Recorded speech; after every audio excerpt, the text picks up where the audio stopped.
and monitoring. Ineffective risk mitigant. This is an issue with the exporter or importer who is unable to mitigate his own risk. He should have been able to anticipate and mitigate the risk. Training on import-export risk and fraud can mitigate this. Now, look at the implication of all these challenges. Delays, discrepancies, demurrage, detention, all of them leading to death. Delays, discrepancy, demurrage, detention, damages, leading to death. We call them the 5D that destroy trade transactions. Number one, discrepancies. Look at something about trade. An importer can get his bank to pay for goods before he sees the goods. So on what basis is he going to pay? He's going to rely on documents. He's going to rely on shipping documents. Shipping document evidencing that he's going to rely on shipping documents that provide evidence that goods have been shipped. This shipping document provide that goods have been shipped. So because the importer has not seen the goods, the importer ensures that the exporter cross his T's and dot his I's. Any slightest error can be a reason for not paying. For example, the condition in the LC says that all the documents must have a particular reference number. If that reference number is missing, that can be a reason for not paying. Or shipment must be made January 31 or 31st. But shipment now was not made January 31st, but shipment was made February 1st. Shipment was made February 1st.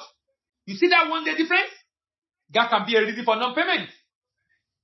That 1 day difference can be a reason for non-payment. That 1 day difference can be a reason for non-payment. A letter of credit is not absolute guarantee for payment, but rather a payment mechanism which can reduce the risk of not getting paid. Any misspelling or discrepancy in letter of credit incur delay and additional cost to the transaction and can also be used as an excuse for non-payment. The discrepancy in letter of credit can be as simple as incorrectly stated beneficiary to late shipment, and that can make the payment become invalid.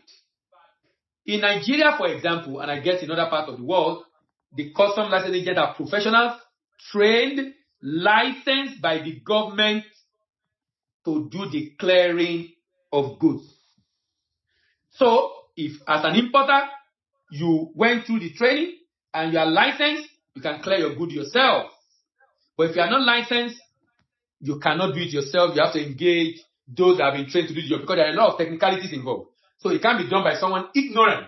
It has to be done by someone competent, trained to handle that kind of transaction. All right. Shipping documents contravene. It has to be discrepant. If it contravene the LC terms, the rule guiding letter of credit, and the rule guiding banks on letter of credit transaction. The rule guiding letter of credit is called Uniform Custom Padding UCP, and the rule guiding bank in letter of credit transaction is called International Standard Banking Practice, ISBP. What are the common discrepancies? Non-compatibility and inconsistency of information on document. Original document not marked as original. Document not signed when LC says should be signed. Document submitted late to the bank. Document submitted when the credit has expired. Shipment was done later than expected. Presentation was done later than expected. Let's move on to demurrage. Demurrage is the fee paid for the usage of container beyond the free period while the container is in the custody of the shipping line. Demurrage is one of the grossly misunderstood terms in import-export trade.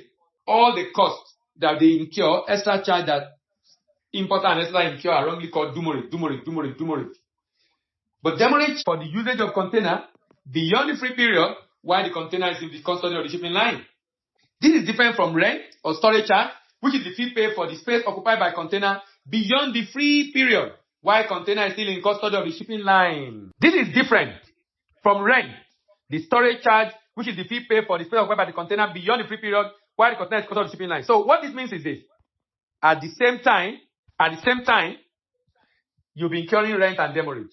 So I brought in my container, my good could not be cleared on time. There is import container demurrage and export container demurrage. Import container demurrage, export container demurrage. Remember, demurrage is the fee paid for the usage of container beyond the free period while the container is in cost of shipping line. If I bring in goods in import business and the container overstayed, that is import container demurrage. If I'm taking goods out and there's a delay with the goods, that's export container demurrage. In import container demurrage, this fee is charged when import container are still full and under the control of the shipping line.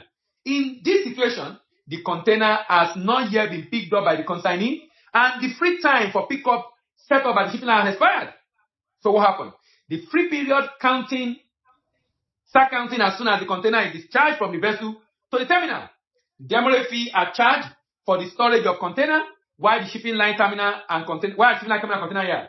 It is applied from the day the free period expires to the day the container is picked up and gated out of the terminal.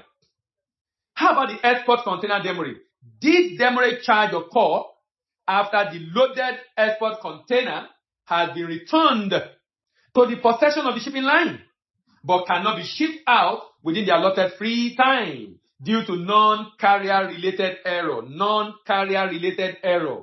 For example, if exporter failed to provide required export information or documentation in a timely manner, the shipping line will be unable to load the container onto the originally scheduled vessel and will have to load the container onto a new vessel. Demurrage charge would therefore apply for the additional storage period until the container is shipped on board the next vessel.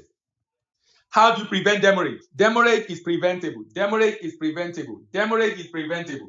Demurrage is preventable. Number one, importer can negotiate demurrage-free period. Exporter can negotiate more demurrage-free period.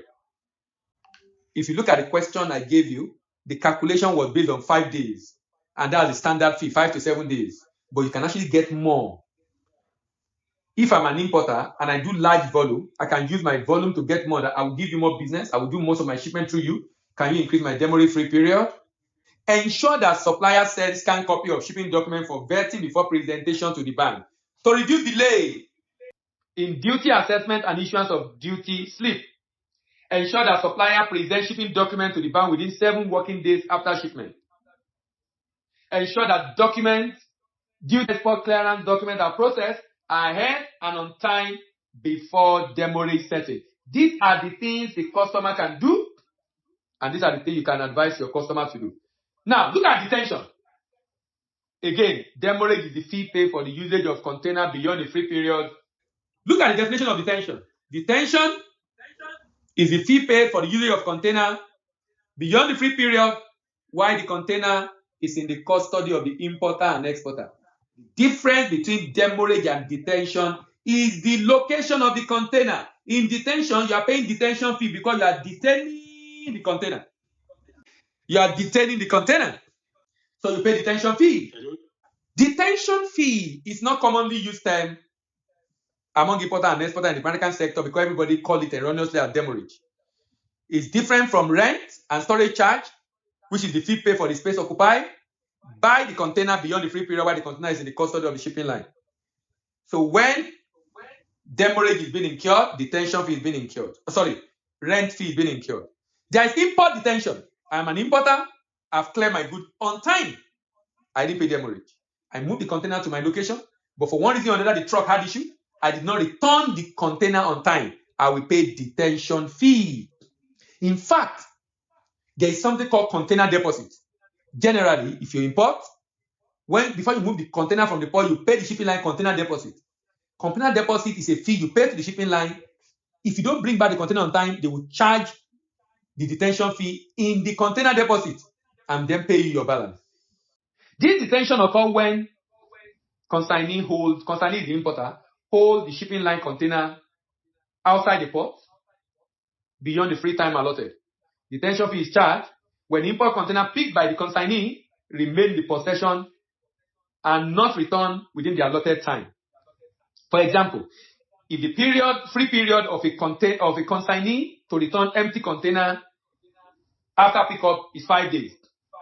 But he return it after 7 days. He will pay a detention fee for 2 days.